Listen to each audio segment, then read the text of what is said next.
السلام علیکم ورحمۃ اللہ تعالی وبرکاتہ۔ نحمده ونصلی ونسلم علی رسولہ الکریم، اما بعد فاعوذ باللہ من الشیطان الرجیم، بسم اللہ الرحمن الرحیم۔ ان اللہ وملائکتہ یصلون علی النبی یا ایھا الذین آمنوا صلوا علیہ وسلموا تسلیما۔ اللہم صل علی سیدنا ومولانا محمد معدن الجود والکرم وآلہ الکرام وابنہ الکریم وبارک وسلم صلاۃ وسلاما علیک یا رسول اللہ صلی اللہ تعالی علیہ وسلم۔ نماز کا طریقہ بیان کیا جا رہا ہے۔ اس سے پہلے قیام کے تعلق سے کچھ ضروری باتیں، رکوع کے تعلق سے اور قومہ کے تعلق سے، سجدے کے بارے میں، جلسے کے بارے میں کچھ ضروری باتیں بیان ہوئی۔ قعدہ اولیٰ کے بارے میں بھی بیان کیا گیا۔ اب قعدہ اخیرہ کے تعلق سے 4 اہم باتیں بیان کرتے ہیں۔ قعدہ اخیرہ یعنی جتنی رکعتیں پڑھنی ہے، چاہے 2 رکعت پڑھنی ہو یا 4 رکعت والی نماز ہو یا 3 رکعت والی نماز ہو، تو 3 رکعتیں مکمل کر کے، یا 4 رکعت والی نماز میں 4 مکمل کر کے، یا 2 رکعت والی نماز میں 2 رکعت مکمل کر کے جب بیٹھیں گے تو اس قعدے کو قعدہ اخیرہ کہیں گے۔ تو قعدہ اخیرہ میں کیا پڑھنا ہے؟ کہتے ہیں التحیات پڑھنا اور شہادت کا اشارہ کرنا۔ اس کا طریقہ اس سے پہلے والے درس میں بیان کیا گیا۔ شہادت کا اشارہ یعنی اشہد ان لا الہ الا اللہ پہ جو شہادت کی انگلی اٹھانا ہے وہ کیسے کرنا، اس کا طریقہ اس سے پہلے والے درس میں ملاحظہ کیا جا سکتا ہے۔ تیسری چیز ہے کہ درود شریف پڑھنا۔ یہاں جو سنت ہے وہ ہے درود شریف، یعنی کوئی بھی درود شریف پڑھا جا سکتا ہے، لیکن بہتر کون سا درود شریف ہے؟ درود ابراہیم۔ اللہم صلی علی محمد وعلی آل محمد کما صلیت علی ابراہیم وعلی آل ابراہیم انک حمید مجید۔ اللہم بارک علی محمد وعلی آل محمد کما بارکت علی ابراہیم وعلی آل ابراہیم انک حمید مجید۔ یہ درود ابراہیم ہے۔ اس میں آپ سیدنا بھی بڑھا سکتے ہیں، یعنی حضور کے نام سے پہلے اور حضرت ابراہیم علیہ السلام کے نام سے پہلے آپ سیدنا بڑھا سکتے ہیں۔ وہ کیسے ہوگا؟ اللہم صلی علی سیدنا محمد وعلی آل سیدنا محمد کما صلیت علی سیدنا ابراہیم وعلی آل سیدنا ابراہیم۔ ایسے ہی آگے بھی جو درود شریف کا دوسرا حصہ ہے اس میں بھی یہ سیدنا بڑھا سکتے ہیں، بہتر ہے، افضل ہے، اس میں زیادہ ثواب ہے۔ اور پھر یہ بات کبھی یہ سوال پوچھا جاتا ہے کہ کون سا درود شریف پڑھنا افضل ہے؟ یہ درود شریف بہت سارے ہیں۔ درود شریف کے الفاظ بھی مختلف آپ نے سنے ہوں گے۔ یہ درود شریف پڑھے تو یہ ثواب ہے، یہ درود شریف پڑھے تو اتنا ثواب ہے۔ آپ فضیلتیں دیکھتے ہیں تو سب سے پہلا یہ سوال ہمارے ذہن میں آتا ہوگا کہ پھر کون سا درود شریف سب سے افضل؟ اتنے سارے درود شریف ہیں، ان میں سے سب سے بہتر درود شریف کون سا ہے؟ تو یہی سوال اعلیٰ حضرت رضی اللہ تعالیٰ عنہ سے بھی ہوا۔ تو اعلیٰ حضرت رضی اللہ تعالیٰ عنہ نے یہ جواب دیا کہ وہ درود شریف سب سے بہتر ہے جو درود شریف نماز میں پڑھا جاتا ہے۔ یعنی سوچنے جیسی بات ہے کہ جس درود شریف کا انتخاب نماز کے لیے ہو گیا، نماز میں پڑھے جانے کے لیے جس درود شریف کو چن لیا گیا، تو اس میں کچھ بات ہوگی تبھی تو یہ درود شریف اس اعتبار سے فضیلت رکھتا ہے۔ پھر کیا پڑھنا ہے؟ کوئی بھی دعائے معصورہ، یعنی وہ دعا جو قرآن و حدیث میں آئی ہو، قرآن و حدیث کی کوئی بھی دعا پڑھی جائے وہ دعائے معصورہ کہلاتی ہے۔ مثلا یہ دعا بھی پڑھ سکتے ہیں، اللہم ربنا آتنا فی الدنیا حسنہ وفی الآخرۃ حسنۃ وقنا عذاب النار، یہ بھی پڑھ سکتے ہیں۔ اور پھر وہ جو مشہور پڑھی جاتی ہے، اللہم انی ظلمت نفسی ظلما کثیرا، یہ دعائے معصورہ۔ یا اس کے علاوہ اللہم اغفر لی ولوالدی ولمن تولد، یہ بھی منقول ہے، یہ بھی دعائے معصورہ ہے۔ تو یہ دعائے معصورہ پڑھنا مستحب ہے۔ اب سلام پھیرنا قعدہ اخیرہ ہو گیا، تو اب سلام پھیریں گے۔ تو سلام پھیرنے کے تعلق سے 2 باتیں بتاتے ہیں کہ پہلے سیدھی طرف گردن پھیرنا اور نظر کندھوں پر رکھنا، کندھوں کی طرف۔ پھر فرشتوں کو سلام کرنے کی نیت سے السلام علیکم ورحمۃ اللہ کہنا۔ فرشتوں کو سلام کرنے کی نیت کب کریں گے؟ جب اکیلے نماز پڑھ رہے ہوں۔ لیکن اگر امام کے ساتھ نماز پڑھ رہے ہوں اور امام کے پیچھے نماز پڑھ رہے ہوں تو پھر جس طرف ہم سلام پھیر رہے ہیں اس طرف امام آ رہا ہے، اسی طرف اسی جانب میں امام بھی ہے تو اس میں امام کی بھی نیت کریں گے اور اس طرف والے سارے مقتدیوں کی بھی نیت کریں گے۔ اور ادھر اگر سلام پھیرے، چلو ادھر امام نہیں آ رہا ہے تو ادھر جتنے مقتدی آ رہے ہیں ان مقتدیوں کی نیت بھی کریں گے اور ساتھ میں فرشتوں کو بھی سلام کرنے کی نیت کریں گے۔ دوسری بات بیان کرتے ہیں کہ پھر الٹی طرف گردن پھیرنا اور نظر کندھوں پر رکھنا، پھر فرشتوں کو سلام کرنے کی نیت سے السلام علیکم ورحمۃ اللہ کہنا. اور السلام علیکم ورحمۃ اللہ یہ تنہا نماز پڑھنے والا بھی کہے گا اور امام تو کہتا ہی ہے، ساتھ میں مقتدی کو بھی یہ کہنا ہے السلام علیکم ورحمۃ اللہ، یہ مقتدی کو بھی کہنا ہے. اب یہاں پہ نماز کی رکعتوں کی تعداد بیان کرتے ہیں. تو یہ تو تقریباً ہر مسلمان جانتا ہے کہ کون سی نماز میں کتنی رکعت ہیں، اور لیکن یہاں کبھی اس میں شبہ ہو سکتا ہے کہ کون سی رکعتیں فرض ہیں، کون سی رکعتیں سنت ہیں، تو اس کو بھی بیان کر دیتے ہیں. سب سے پہلے فجر میں 2 رکعتیں فرض ہیں، 2 رکعتیں فرض ہیں اور 2 رکعتیں سنت ہیں. یہ ترتیب نہیں بتا رہے ہیں، یہ انہوں نے مرتبے کے اعتبار سے رکعتوں کی تعداد رکھی ہے. یعنی جو زیادہ ضروری اس کو پہلے بیان کر رہے ہیں، پھر اس کے مقابلے میں جو کم ضروری اس کو بعد میں بیان کر رہے ہیں. تو فرض کو انہوں نے پہلے بیان کیا، جبکہ وہ بعد میں پڑھی جاتی ہے، پہلے سنت پڑھی جاتی ہے. تو 2 رکعت سنت مؤکدہ ہے. مؤکدہ کا مطلب کیا ہوتا ہے؟ جس کی بہت زیادہ تاکید آئی. اور اس میں جو فجر کی جو سنت، اس کی تو دوسری سنتوں کے مقابلے میں بھی اور زیادہ تاکید ہے. اس کو واجب بھی بعض علماء نے کہا، یا واجب کے قریب کہا، فجر کی جو 2 سنت ہے. اسی لیے تو اس میں حکم یہ ہوتا ہے کہ جب تک قعدہ ملنے کی بھی امید ہو وہ 2 رکعت پڑھ لینی چاہیے. تو یہ ٹوٹل 4 رکعتیں ہو گئی. ظہر میں 4 رکعت فرض ہیں اور 6 رکعت سنت موقدہ ہے. 6 رکعت کیسے ہوتی ہے؟ 4 رکعت پہلے پڑھی جاتی ہے، فرض سے پہلے 4 رکعت سنت موقدہ پڑھی جاتی ہے، اور پھر بعد میں 2 رکعت سنت موقدہ پڑھی جاتی ہے اور 2 رکعت نفل ہے. اس طریقے سے کل 12 رکعتیں ہوئی. اور عصر کے اندر 4 رکعتیں فرض ہیں اور 4 رکعت سنت غیر موقدہ ہے. سنت غیر موقدہ کا مطلب یہ ہوتا ہے کہ جس کی اتنی تاکید نہیں آئی اور یہ نفل کے حکم میں ہے، یعنی اس کو اگر چھوڑ بھی دیتے ہیں تو کوئی گناہ نہیں ہے. یہ ٹوٹل 8 رکعتیں ہو گئی. مغرب میں 3 رکعت فرض ہے اور 2 رکعت سنت موقدہ ہے اور 2 رکعت نفل ہے. یہ ٹوٹل 7 رکعتیں ہوئیں. اور عشاء میں 4 رکعتیں فرض ہیں، 2 رکعت سنت موقدہ ہے اور 4 رکعت سنت غیر موقدہ ہے. یعنی پہلے پڑھی جاتی ہے جو 4 رکعت فرض سے پہلے جو پڑھی جاتی ہے وہ سنت غیر موقدہ ہے. پھر 4 رکعت نفل ہے. 4 رکعت نفل کیسے ہے کہ پہلے ہم جو 2 رکعت سنت موقدہ ہے وہ پڑھتے ہیں، پھر 2 رکعت نفل پڑھتے ہیں، پھر وطر پڑھتے ہیں، پھر 2 رکعت اور نفل پڑھتے ہیں. تو اس اعتبار سے 4 رکعت نفل ہو گئی، وطر سے پہلے اور وطر کے بعد میں. اور 3 رکعت وطر ہے، وطر واجب جس کو کہا جاتا ہے. یہ کل ملا کر 17 رکعتیں ہو گئی. تو سب سے اہم جو اس میں جو نماز ہے وہ ہے فرض. اس کے بعد واجب کا درجہ آتا ہے، پھر سنت موقدہ کا، پھر سنت غیر موقدہ کا، اور پھر نفل کا درجہ آتا ہے. اب آگے کہتے ہیں کہ 5 نمازوں کی رکعتوں کی اور تھوڑی تفصیل بیان کرتے ہیں، اور تھوڑی تفصیل بیان کیجئے. تو پہلے فجر کے بارے میں کہتے ہیں کہ فجر میں پہلے 2 رکعت سنت موقدہ ہے، پھر 2 رکعت فرض ہے. یہ اوپر تقریباً آ چکا ہے، اس کو ہم سنتے ہوئے چلیں. ظہر میں پہلے 4 رکعت سنت موقدہ، پھر 4 رکعت فرض ہے، اس کے بعد 2 رکعت سنت موقدہ، پھر 2 رکعت نفل ہے. عصر میں پہلے 4 رکعت سنت غیر موقدہ ہے، پھر 4 رکعت فرض ہے.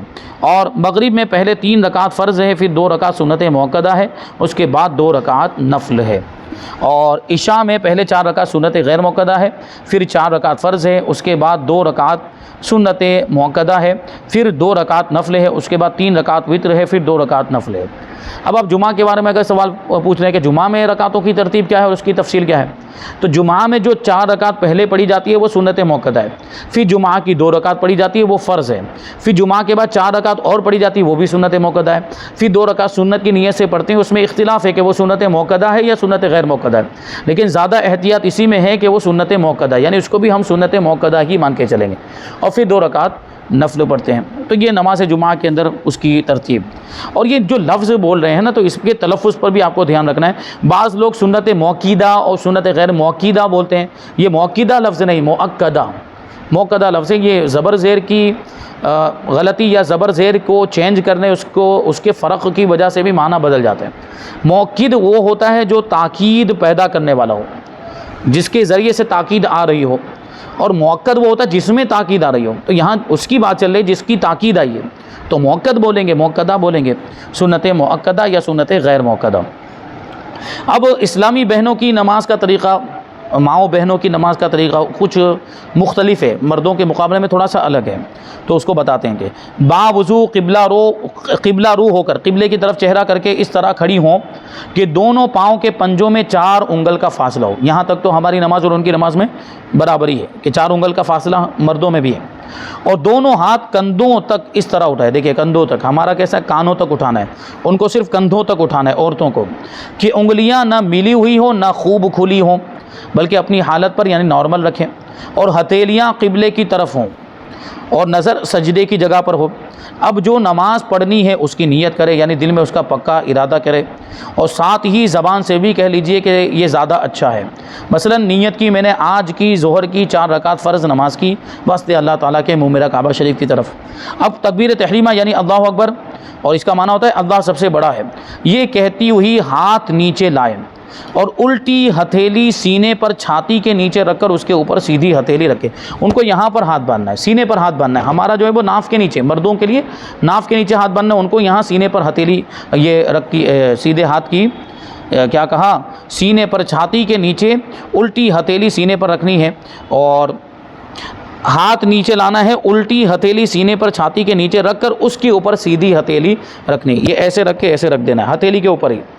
وہ 3 انگلیاں ایسے کلائی پر رکھنا یا یہ 2 انگلیوں سے حلقہ بنانا یہ ان کے لیے نہیں ہے. ایسے یہ الٹے ہاتھ کو ایسے رکھیں گی سینے پر اور اس کی ہتھیلی پر پھر یہ سیدھے ہاتھ کی ہتھیلی رکھ دیں گی. قیام کی 6 اہم باتیں عورتوں کے لیے. اب وہ ثنا پڑھیں گی، یہ باتیں تو تقریباً سیم ہیں. پھر تعوذ پڑھیں گی، بسم اللہ یہ اعوذ باللہ پڑھیں گی، پھر بسم اللہ پڑھیں گی، پھر مکمل سورہ فاتحہ، اور پھر سورہ فاتحہ ختم کرنے کے بعد آہستہ سے آمین کہیں. اور اس کے بعد 3 آیتیں یا ایک بڑی آیت جو 3 چھوٹی آیتوں کے برابر ہو یا کوئی اور سورت پڑھے.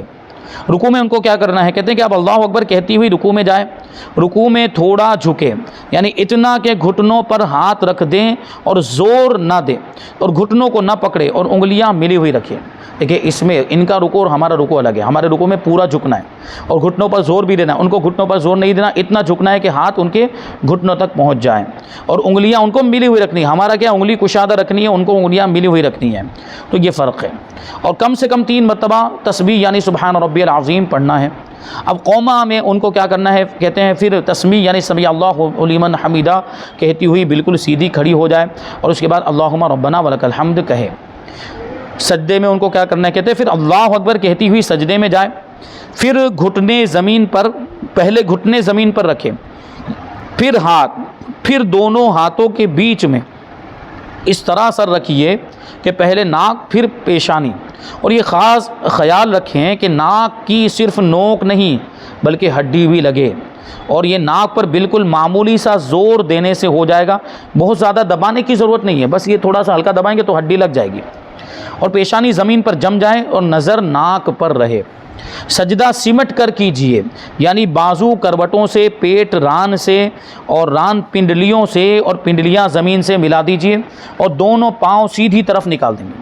ان کو اس طرح بیٹھنا ہے، دونوں پاؤں جو ہے سجدے کی حالت میں یہ سیدھی طرف دونوں پاؤں باہر نکلنے چاہیے ان کے. اور وہ بیٹھیں گی بھی تو وہ سورین کے بل بیٹھیں گی، دونوں پاؤں ایک طرف نکلے ہوئے ہوں گے، یعنی مردوں کی طرح نہیں ایک سیدھا پاؤں کھڑا رکھ کے الٹے پاؤں پر بیٹھنا ہی نہیں، ان کو دونوں پاؤں نکال دینے ہیں ایک طرف. اور سجدہ بھی اسی طریقے سے ان کو کرنا ہے کہ ان کی یہ سمٹ کر سجدہ کرنا ہے کہ ان کے لیے یہی زیادہ مناسب اور زیادہ بہتر ہے کیونکہ ان کو پردے کا حکم دیا گیا ہے. تو یہ ہتھیلی والا حصہ، یہ کلائی والا حصہ یہ زمین سے لگا ہوا ہونا چاہیے، اور یہ کروٹ بازو سے لگا ہوا ہونا چاہیے، اور یہ ران والا حصہ پیٹ سے لگا ہوا ہونا چاہیے، اور ادھر یہ پنڈلی والا حصہ یہ ران والے حصے سے لگا ہوا ہونا چاہیے. اس طرح وہ سجدہ کریں اور کم از کم 3 مرتبہ سجدے کی تسبیح یعنی سبحان ربی الاعلیٰ پڑھے. اب سجدے سے اٹھے تو پھر کیا کریں؟ کہتے ہیں کہ پھر سر اس طرح اٹھائے کہ پہلے پیشانی، پھر ناک اور پھر ہاتھ اٹھیں.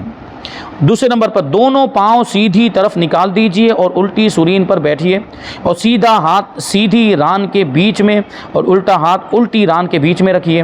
اور دونوں سجدوں کے درمیان بیٹھنے کو جلسہ کہتے ہیں. اور کم از کم 1 مرتبہ سبحان اللہ کہنے کی مقدار یہاں پر ٹھہرنا ہے. اور دوسرے سجدے میں جانے اور واپس کھڑے ہونے کے تعلق سے 2 اہم باتیں. کہتے ہیں کہ پھر اللہ اکبر کہتی ہوئی پہلے سجدے ہی کی طرح دوسرا بھی سجدہ کریں، اور اب اسی طرح پہلے سر اٹھائیے، پھر ہاتھوں کو گھٹنوں پر رکھ کر پنجوں کے بل کھڑے ہو جائیے. اب یہ تو 1 رکعت مکمل ہو گئی. اب دوسری رکعت کیسے ادا کریں گی؟ کہتے ہیں اب دوسری رکعت میں بسم اللہ الرحمن الرحیم پڑھ کر الحمد اور سورت پڑھیے اور پہلے کی طرح رکوع اور سجدے کیجیے. دوسرے سجدے سے سر اٹھانے کے بعد دونوں پاؤں سیدھی طرف نکال دیجیے اور الٹی سورین پر بیٹھیے اور سیدھا ہاتھ سیدھی ران کے بیچ میں اور الٹا ہاتھ الٹی ران کے بیچ میں، یعنی تھوڑا سا ایسے پیچھے کی طرف. ہمارا کیسا تھا کہ گھٹنے کے قریب اپنے ہاتھ رکھنے ہیں قعدے کی حالت میں یا جلسے کی حالت میں، ان کو تھوڑا اندر کی طرف رکھنا ہے۔ اب قعدہ ہو، یہ قعدے میں بیٹھ گئی ہے تو اب قعدے میں کیا کرنا ہے، کہتے ہیں کہ اب تشہد یعنی التحیات پڑھیں اور شہادت کا اشارہ کیجیے، یعنی اشہد لا الہ الا اللہ میں لا سے پہلے چنگلیا یعنی چھوٹی انگلی اور پاس والی انگلی کو بند کرنا اور انگوٹھے اور بیچ کی انگلی کا حلقہ بنانا یعنی دائرہ بنانا، اور لا پر کلمے کی انگلی اٹھانا اور اللہ پر گرا دینا اور سب انگلیاں سیدھی کر دینا۔ اگر 2 رکعتیں پڑھنی ہیں تو تشہد کے بعد درود ابراہیم بھی پڑھے اور دعائے معصورہ بھی پڑھے۔ پہلے دائنے یعنی سیدھے کندھے کی طرف منہ کر کے السلام علیکم ورحمۃ اللہ کہے، اسی طرح بائیں یعنی الٹی طرف السلام علیکم ورحمۃ اللہ کہے۔ اب نماز ختم ہو گئی۔ لیکن اگر یہ کہتے ہیں کہ اور اگر 2 سے زیادہ رکعتیں پڑھنی ہیں، یہ تو 2 رکعت والی نماز کہ 2 رکعت مکمل کرنے کے بعد یہ قعدہ کر لیا تو یہ قعدہ اخیرہ ہو گیا، لیکن اگر 2 سے زیادہ رکعتیں پڑھنی ہے تو اللہ اکبر کہتی ہوئی کھڑی ہو جائے۔ اگر فرض نماز پڑھ رہی ہیں تو تیسری اور چوتھی رکعت کے قیام میں بسم اللہ الرحمن الرحیم اور الحمد شریف پڑھے اور سورت ملانے کی ضرورت نہیں، کیونکہ فرض کی صرف 2 رکعتوں میں، شروع کی 2 رکعتوں میں سورہ فاتحہ کے ساتھ سورت ملانی ہے، اس کے بعد والی رکعتوں میں چاہے 1 رکعت ہو یا 2 رکعت ہو سورت نہیں ملانی ہے۔ اور 3 تسبیح پڑھنا یا اتنی دیر خاموش رہنا، بلکہ فقط ایک ہی تسبیح پڑھنا یا اس کی مقدار خاموش رہنا بھی درست ہے، یعنی وہ سورہ فاتحہ بھی نہ پڑھے بعد کی 2 رکعتوں میں، اگر 4 رکعت والی نماز ہے یا 3 رکعت والی نماز ہے تو بعد کی 1 رکعت میں صرف خاموش کھڑے رہے، 3 مرتبہ سبحان اللہ کہنے کی مقدار یا 1 مرتبہ سبحان اللہ کہنے کی مقدار یا 3 مرتبہ سبحان اللہ کہہ لیا یا 1 مرتبہ سبحان اللہ کہہ لیا تو یہ سب درست ہے۔ باقی افعال یعنی باقی جتنے بھی ارکان ہیں حسب معمول بجا لائے، یعنی پھر جو اب ان کو باقی کی رکعتیں ادا کرنی تو ویسے ہی رکوع کرنا ہے، ویسے ہی قیام، ویسے ہی سجدہ وغیرہ سب کرنا ہے۔ اور اگر سنت اور نفل ہوں تو سورہ فاتحہ کے بعد سورت بھی ملائے، یعنی بعد کی 2 رکعتوں میں یا 1 رکعت میں، وہ سنت اور نفل میں، یعنی 1 رکعت تو ہوگی نہیں، سنت اور نفل تو 4 رکعت والی ہی ہوگی، وہ تو وتر ہے یا فرض ہے 3 رکعت والی، یہ 2 ہی نمازیں، ورنہ یہ تو 4 رکعت والی ہوتی ہے یا 2 رکعت والی ہوتی ہے سنت اور یہ نفل۔ تو سورہ فاتحہ کے بعد سورت بھی ملائے، پھر 4 رکعتیں پوری کر کے قعدہ اخیرہ میں تشہد کے بعد درود ابراہیم اور دعائے معصورہ پڑھ کے سلام پھیر دیجیے۔ اب یہاں پہ کہتے ہیں کہ عورتوں اور مردوں کی نماز میں فرق کیا ہے؟ کہتے ہیں کہ مردوں اور عورتوں کی نماز کے طریقے میں فرق دلائل کے ساتھ ذکر کریں۔ جواب: خواتین کی نماز کا طریقہ مردوں کی نماز کے طریقے سے چند وجوہات کی بنا پر الگ ہے، یعنی اس کے الگ ہونے کی چند وجہ ہیں۔ پہلی وجہ کہ مردوں کے لیے ننگے سر نماز پڑھنا جائز ہے، یعنی مستحب ہے، بہتر یہ ہے کہ سر پر ٹوپی ہو یا امامہ شریف پہنا ہوا ہو، یہ بہتر ہے، لیکن اگر ننگے سر بھی نماز پڑھتے ہیں اور توہین وغیرہ کی کوئی نیت نہیں ہے تو نماز ہو جائے گی۔ لیکن کہتے ہیں جبکہ خواتین کی نماز سر اور بال چھپائے بغیر ادا ہی نہیں ہوتی، یہ فرق ہے۔ چنانچہ حضرت سیدتنا عائشہ صدیقہ طیبہ طاہرہ رضی اللہ تعالی عنہا فرماتی ہیں کہ سرکار دو عالم صلی اللہ علیہ وسلم نے ارشاد فرمایا: لا تقبل صلاۃ الحائض الا بخمار، یعنی بالغہ عورت کی نماز بغیر سر ڈھانپے قبول ہی نہیں ہوتی، سر ڈھانپنا ضروری ہے۔ دوسری وجہ فرق: خواتین کو تکبیر تحریمہ میں سینے تک ہاتھ اٹھانے کا حکم ہے، جبکہ مردوں کو کانوں کی لو تک ہاتھ اٹھانے کا حکم ہے۔ اس حوالے سے 2 روایتیں ملاحظہ کریں۔ پہلی روایت حضرت وائل بن حجر رضی اللہ تعالیٰ عنہ سے روایت ہے کہ حضور سید عالم صلی اللہ علیہ وسلم نے مجھ سے ارشاد فرمایا: یا وائل بن حجر اذا صلیت فاجعل یدیک حذاء اذنیک والمرأة تجعل یدیہا حذاء ثدییہا، یعنی اے وائل بن حجر جب نماز پڑھو تو اپنے ہاتھ کانوں تک اٹھاؤ اور عورت اپنے ہاتھ سینے تک اٹھائے۔ تو یہ اس روایت سے پتہ چلتا ہے۔ دوسری روایت حضرت سیدنا عطا بن رباح رضی اللہ تعالیٰ عنہ سے پوچھا گیا کہ کیا عورت بھی تکبیر تحریمہ کہتے وقت مردوں کی طرح ہاتھوں سے اشارہ کرے گی؟ تو ارشاد فرمایا: لا ترفعوا بذلك یدیہا كالرجال واشار فخفض یدیہ جدا وجمعہما الیہ وقال ان للمرأة ہیئۃ لیست للرجل، یعنی عورت تکبیر تحریمہ کے وقت مردوں کی طرح ہاتھ نہیں اٹھائے گی، یعنی ان کے ہاتھ اٹھانے کا طریقہ الگ ہے۔ پھر فرمایا حضرت سیدنا عطا رضی اللہ تعالیٰ عنہ نے اشارہ کر کے بتایا، جس میں ہاتھوں کو بہت تھوڑا سا اٹھایا اور دونوں ہاتھوں کو ملایا۔ پھر فرمایا کہ نماز میں عورت کی حیت یعنی اس کی صورت پڑھنے کا طریقہ یہ مرد جیسا نہیں ہے، الگ ہے، اس سے مختلف ہے۔ اور خواتین کو زمین سے مل کر اور سمٹ کر سجدہ کرنے کا حکم ہے، جبکہ مردوں کے لیے یہ حکم نہیں ہے۔ اس حوالے سے 3 روایتیں ملاحظہ فرمائیں۔